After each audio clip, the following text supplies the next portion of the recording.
ஹாய்மா, இன்றைக்கி என்ன பார்க்க போகிறோன்னா பட்டர்ஸ்காட்ச் ஐஸ்கிரீம் பார்க்க போகிறோம். இதில் என்ன பண்ணிக்கிட்டேன்னா 1/2 லிட்டர் பாலை வாங்கி அது பாட்டுக்கு சிம்மில் வச்சு கொதிக்க வச்சிட்ருக்கேன். இதில் 2 ஸ்பூனு கார்ன்ஃப்ளவர் மாவு போட்டுக்கிட்டேன்.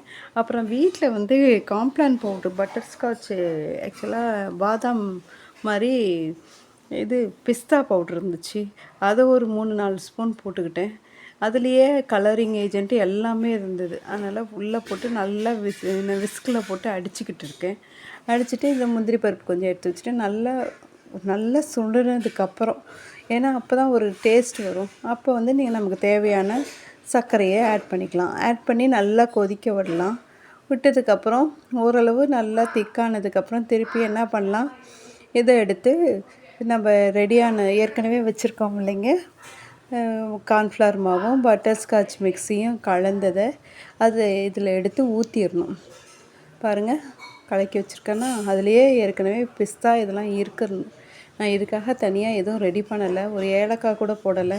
எல்லாமே அந்த காம்ப்ளான் மிக்ஸ்லேயே இருந்தது. அதனால் இதில் சேர்த்து நான் பண்ணிக்கிட்டேன். இப்போ பார்த்திங்கன்னா நல்லா வேகணுங்க. நல்லா அடுப்பில் நல்லா ஹையில் வச்சு வேக விடுங்க. நல்லா வெந்ததுக்கப்புறம் என்ன ஆகும், நல்லா வேகணும், இல்லாட்டி மாவாக இருக்கும். வெந்துட்டால் ஒரு மாதிரி குழன்னு கிடைக்கும். அதை ஆற வச்சிடணும். இது மாதிரி இங்கே பாருங்கள், கலரு எல்லாமே பார்க்கவே நல்லாயிருக்கு பார்த்திங்களா. இதை ஒரு கிண்ணத்தில் ஊற்றி வச்சிடணும். என்னடா இப்படி இருக்குதுன்னு நினைக்காதீங்க. கிண்ணத்தில் ஊற்றி ஃப்ரீசரில் ஓவர் நைட்டு வச்சுருங்க. ஓவர் நைட்டு வச்சிங்கன்னா அது என்ன ஆகும் பாருங்களேன், நான் காமிக்கிறேன். ஓவர் நைட்டு வச்சிங்கன்னா அப்படியே பாறை மாதிரி ஆயிரும்.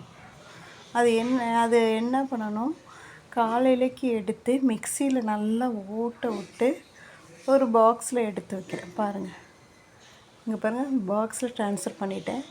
பாருங்களேன், இது ஐஸ் கட்டி மாதிரியே இருக்காது, ஐஸ்கிரீம் கன்சிஸ்டன்சியில் மாறி இருக்கும். மேலே நமக்கு தேவையான முந்திரி போட்டுக்கிட்டேன். பாருங்கள், ரெடி ஆகிடுச்சி. Butterscotch ice cream ready.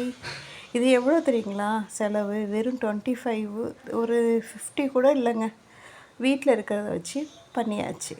நீங்களும் இந்த சம்மர் சீசனில் உங்கள் குழந்தைங்களுக்கு இதில் செஞ்சு கொடுங்க. டேஸ்ட்டுமே அவ்வளோ பக்காவாக இருந்துச்சு, ரொம்ப எக்ஸலண்ட்டாக இருந்துச்சு. வாங்க சாப்பிடலாம். உங்களுக்கு ஐஸ்கிரீம் பாருங்கள், ரொம்ப ஈஸியான மெத்தடு, பண்ணி பாருங்கள். பாய்.